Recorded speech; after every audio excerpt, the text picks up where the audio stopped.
Hi all ನಮಸ್ತೆ, welcome to my channel. ನಾನಿವತ್ತಿನ ವಿಡಿಯೋದಲ್ಲಿ ಒಂದು ಯೂಸ್ಫುಲ್ ಪ್ರಾಡಕ್ಟ್ನ ಜೊತೆ ಬಂದಿದ್ದೀನಿ. ನೋಡ್ತಾ ಇರ್ಬೋದು ನೀವು. ಈ ಒಂದು ಪ್ರಾಡಕ್ಟ್ನ ನಾನು ಆನ್ಲೈನಲ್ಲಿ ಬುಕ್ ಮಾಡಿದ್ದೆ ಕೂಡ. ಈ ಪ್ರಾಡಕ್ಟ್ ಹೇಗಿದೆ ಅಂತ ಇವಾಗ ಓಪನ್ ಮಾಡ್ತಾ ಇದ್ದೀನಿ. ನೋಡ್ತಾ ಇರ್ಬೋದು ನೀವು. ನೋಡಿ, ಇದೊಂದು ಕ್ಯೂಟಾಗಿರುವಂತಹ ಪ್ರಾಡಕ್ಟು, ನಮಗೆ ತುಂಬಾ ಹೆಲ್ಪ್ ಆಗುತ್ತೆ. ನೋಡ್ತಾ ಇರ್ಬೋದು ನೀವು, ಇಲ್ಲಿ ಹೇರ್ ಲೈನ್ ಪೌಡರ್ ಅಂತ ಇದೆ.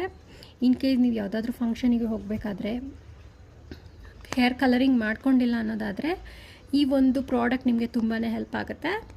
ಇಲ್ಲಿ ಮಿರರ್ ಕೂಡ ಕೊಟ್ಟಿರ್ತಾರೆ, ಹಾಗೆ ಇಲ್ಲಿ ಪೌಡರ್ ಕೂಡ ಇರುತ್ತೆ. ಕೆಳಗಡೆ ನಿಮಗೆ ಬಾಟಮಲ್ಲಿ ನಿಮಗೆ ಈ ಥರ ಬ್ರಷ್ ಕೂಡ ಕೊಟ್ಟಿರ್ತಾರೆ. ಈ ಬ್ರಷ್ನ ಸಹಾಯದಿಂದ ನೀವು ಗ್ರೇ ಹೇರ್ ಏನಿರುತ್ತೆ ಅದನ್ನು ಕವರ್ ಅಪ್ ಮಾಡ್ಕೊಳ್ಬೋದು. ನೋಡ್ತಾ ಇರ್ಬೋದು ನೀವಿಲ್ಲಿ, ನಾನಿಲ್ಲಿ ಅಪ್ಲೈ ಮಾಡ್ತಾ ಇದ್ದೀನಿ. ಈ ಥರ ನಿಮ್ಮ ಗ್ರೇ ಹೇರ್ ಏನಿರುತ್ತೆ ಆ ಗ್ರೇ ಹೇರ್ನ ಇದು ಕವರ್ ಅಪ್ ಮಾಡುತ್ತೆ. ಇದು ಇನ್ಸ್ಟಂಟ್ ಗ್ರೇ ಹೇರ್ ಕವರಿಂಗ್ ಅಂತಲೇ ಹೇಳ್ಬೋದು. ಈ ಒಂದು ಪ್ರಾಡಕ್ಟ್ನ ಲಿಂಕ್ ನಿಮಗೆ ಬೇಕು ಅಂತ ಹೇಳಿದರೆ ಲಿಂಕ್ ಅಂತ ಕಮೆಂಟ್ ಮಾಡಿ. ಹಾಗೆ ಹೆಚ್ಚಿನ ಅಪ್ಡೇಟ್ಸ್ಗೆ ನನ್ನ ಚಾನಲ್ನ ಸಬ್ಸ್ಕ್ರೈಬ್ ಮಾಡ್ಕೊಳ್ಳಿ. ಪ್ರಾಡಕ್ಟ್ ಇಷ್ಟ ಆಗಿದ್ದರೆ ಹಾಗೆ ಬೇರೆಯವ್ರಿಗೆ ಯಾರಿಗಾದ್ರೂ ಯೂಸ್ಫುಲ್ ಅಂತ ಅನಿಸಿದ್ರೆ ಅವರಿಗೆ ಶೇರ್ ಮಾಡಿ ಅಂತ ಕೇಳ್ಕೊಳ್ತೀನಿ. Thank you so much for watching.